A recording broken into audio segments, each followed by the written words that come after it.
How's everyone doing? Yeah, I'm fine, thanks. I've got a bit of a shitty voice, and that's the whole act, so sorry about that. The reason my voice is a bit shit is I'm half Welsh, and people have a go at the Welsh, and I think, you know, probably got a point. But they've done some good stuff. Severn Bridge is pretty impressive. It's a technological feat. And it's the world's first time machine. You cross it and you go back 30 years. And so, yeah, I grew up with a Welsh mum, but I grew up somewhere pretty posh, as you can probably just about tell. What that means is when I showed up at posh school age 5, I showed up with a Welsh accent. And you don't fit in posh school with a Welsh accent. When you go to your first picnic and you're complaining about the wasps, people think you're weird. You don't get invited back, and that's all 5-year-olds do in a place called Hartley Whitney. So,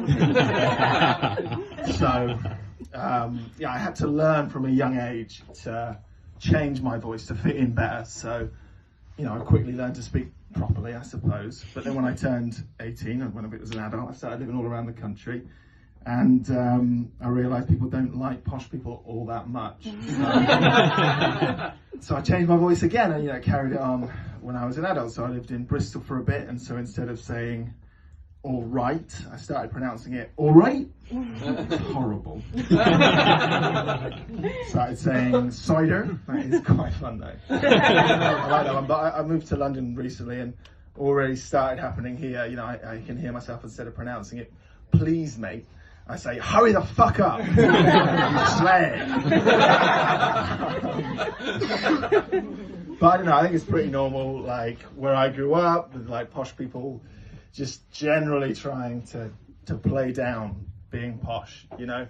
So like I've got quite a lot of posh mates, and they say things to me like, you know, Daniel, you say you're not posh because you've got like a Welsh mother or something, and to be fair, I've never been, but it sounds awful. That definitely counts. But I've actually been looking into my family tree, and I've actually, one of my ancestors was a homeless guy. Yes, caveman. I think it counts. I'm not posh, and also would a posh person know Cockney rhyming slang? So yeah, I think that they might. Well, no, yes, there's apples and pears, stocks and shares, dog and bone, second home. There's a bag of sand, 500 grand. You've got trouble and strife, expensive ex-wife, and progress. Just a bloody marvellous weekend. Fantastic weekend. I don't take too much blame for the voice thing, for like learning a new voice, because I have decided recently I don't believe human beings have free will. I don't think there's such a thing. You know, I think any sense of agency you feel, or any kind of control over your actions is an illusion, and everything is predetermined. But then I would say that. I got one.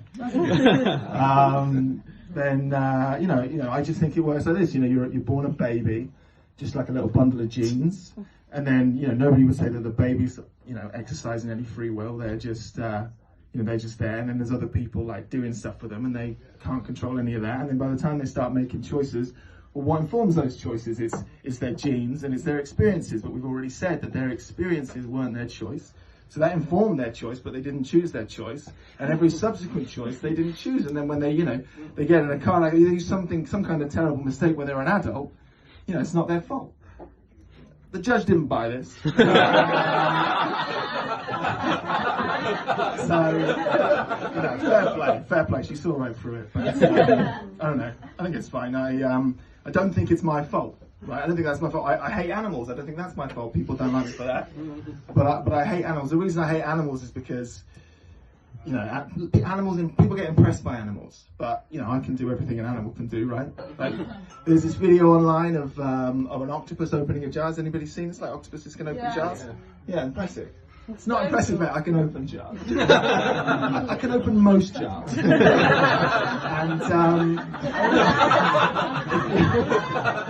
you get this little tap. It's like 90%. It's pretty good. And I've seen if you watch the video closely, in the background, there's this little scientist fella, and he's clearly loosened the lid, and then the octopus has swooped in, taking all the credit. I just think it's outrageous, actually. You know, it reminds me, you know, I was a bit of a scientist myself at university. I studied science, and I had a girlfriend, and she asked me to open a jar, and struggle as I might, I couldn't quite get the bloody thing off. And then, I'm pretty sure I loosened it, actually. And our flatmate Steve came in, and he just swooped in, straight off. And then he scuttled into a corner, squeezed into a crevice, and started eating the mollusk.